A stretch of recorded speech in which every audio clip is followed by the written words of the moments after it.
Did you know that a Greek man once converted to Islam and gave up $100 million fortune to go fight the Soviets in Afghanistan? You see, Manuel Mavroleon was a titan in the shipping industry, descending from the long-established shipping family in Greece, and he eventually moved his empire to the UK and amassed a fortune of over $100 million, securing his place among the business elite. And it was in this context that in 1958, his son Carlos was born. From the very beginning, Carlos was immersed in a life of luxury and affluence and endless possibilities. He was raised in a multicultural environment, becoming fluent in many languages, including English and French, Greek and Spanish. And as he became a teenager, he was even accepted into Eton College, one of the most prestigious schools in the UK. There he thrived, excelling in his studies and even representing his school as an athlete in various sports such as rowing, rugby, and cricket. He was living the perfect life, one of luxury and prestige and success, a life that most other people could only dream of, and yet he hated it. Carlos couldn't shake the feeling of emptiness that haunted him throughout his privileged upbringing. The expectations placed upon him by his family and society weighed heavily on his shoulders. He was groomed to continue the legacy of a family's shipping empire, and yet deep down he yearned for something different. And so he began planning his escape. He told his parents that he was going to stay with a few friends in the countryside of France. And because this was before the cell phone revolution of the 1990s, there were no phones there and they wouldn't hear from him for at least 2 weeks. His plan was to head to Burma in Southeast Asia and make a living smuggling rubies. The year was 1974 and Carlos was only 16 years old. He began traveling east from France, making his way through Europe and eventually into Central Asia and Afghanistan, and then finally into modern-day Pakistan, high up in the Hindu Kush mountains. For the next 2 years, he worked odd jobs as a laborer and as a bodyguard, and he was even adopted by a Pashtun tribe and learned to speak the Pashto language. It was an experience like no other and one that would eventually bring him into the fold of Islam. But in 1976, Carlos decided it was time to return to Britain. His family hadn't heard from him for the last 2 years and had believed that he was dead, never to be seen from again. When he reappeared in front of them, it was nothing short of a miracle. Carlos attempted to reintegrate now into the life he had left behind. He resumed his studies and eventually moved to the US and enrolled in Harvard University. And with his wealth and connections, he was soon mingling with America's rich and famous, even becoming friends with the Kennedy family. In the early 1980s, he graduated Harvard and moved to Manhattan, and over the next few years, he worked as a Wall Street broker and slowly built a small fortune of his own. He was intelligent and well-connected and daring, but all of the luxuries and perks of living in Manhattan were becoming less and less appealing as the years waned by, and his thoughts slowly returned to his old friends in the Hindu Kush mountains. It was now 1985.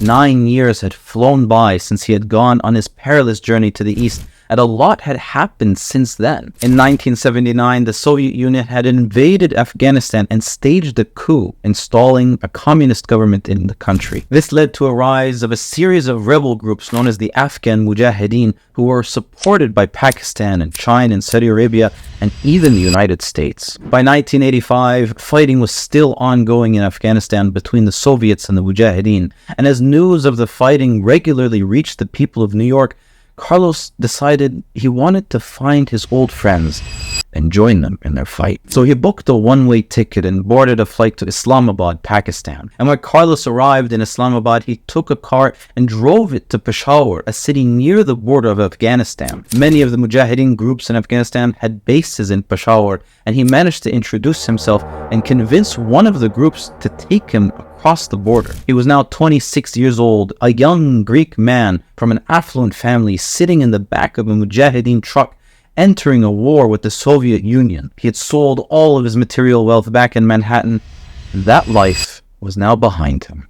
He would never look back. At some point during the next few years, Carlos accepted Islam, adopting the name Karimullah. He prayed with the Afghans and dressed like the Afghans and improved his Pashto fluency. Initially, his involvement in the Mujahideen struggle was focused on political aspects, such as managing interactions with foreign reporters and attending American dignitaries. However, his desire to actively participate in combat grew, and eventually he ended up picking up a gun and fighting. By 1988, he had become an experienced fighter and was especially skilled at planning ambushes and surprise attacks. Eventually, he even became the commander of a 12-man unit and was operating missions on his own. But in 1989, the Soviet Union pulled out of Afghanistan.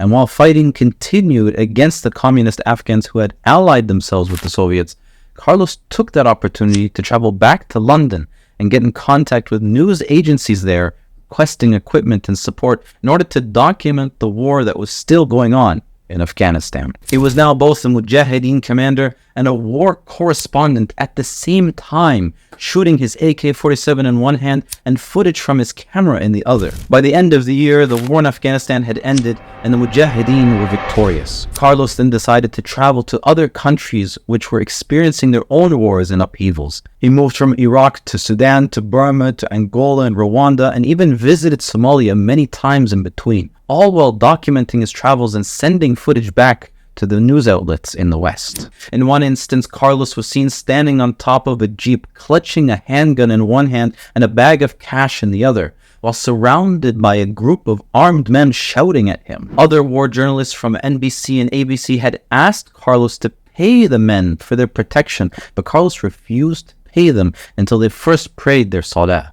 In another instance, Carlos was caught in the middle of a firefight and decided to take a lunch break. He found a couple of lobsters and started barbecuing them on a couple of bayonets, eating them while fighting was still going on all around. Carlos was quickly becoming a legend amongst war correspondents around the world, but little did they know that his time was coming to an end. On August 23rd, 1998, Carlos returned to Peshawar, staying on the third floor of a $10 a night hotel in the city center. He was there to report on the bombings that took place in Khost, Afghanistan, just a few days earlier. The US had launched Operation Infinite Reach, attacking several training camps in Afghanistan which they claimed were being used by Al-Qaeda. Carlos disguised himself as a local and made his way to the border town of Miran Shah in order to cross the border into Afghanistan. But when he arrived in town, he was stopped at a security checkpoint and questioned about why he was trying to enter Afghanistan. The whole country was on edge at that moment,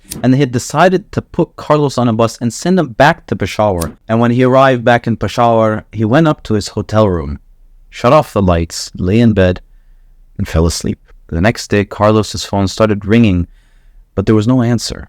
It rang and rang several times more, but again, no answer. After not having answered his phone all day, his associate journalists were beginning to worry about him. And as they went to go check up on him, they opened his door and they found him lying sprawled out on his bed, lifeless. News began circulating reports that he had been a drug addict and that needles had been found all over his room. Perhaps he had overdosed on heroin. But all of his colleagues testified that in all the years he had worked with them, never had they seen him use any drugs. He was known to be a devout Muslim, and until this day, no one is certain how he died, and the circumstances of his death remain a mystery. But one thing that's certain is the extraordinary life that he lived. From being the heir to a $100 million fortune, to working on Wall Street as a broker and being friends of the Kennedys, to joining the Mujahideen, commanding a battalion of soldiers against the Soviets and accepting Islam and dying upon it. Carlos Mavroleon certainly lived one of the most incredible tales ever told.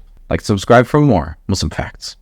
It's no longer enough for me to be sitting at home watching television and watching other people doing this. I want to be there myself.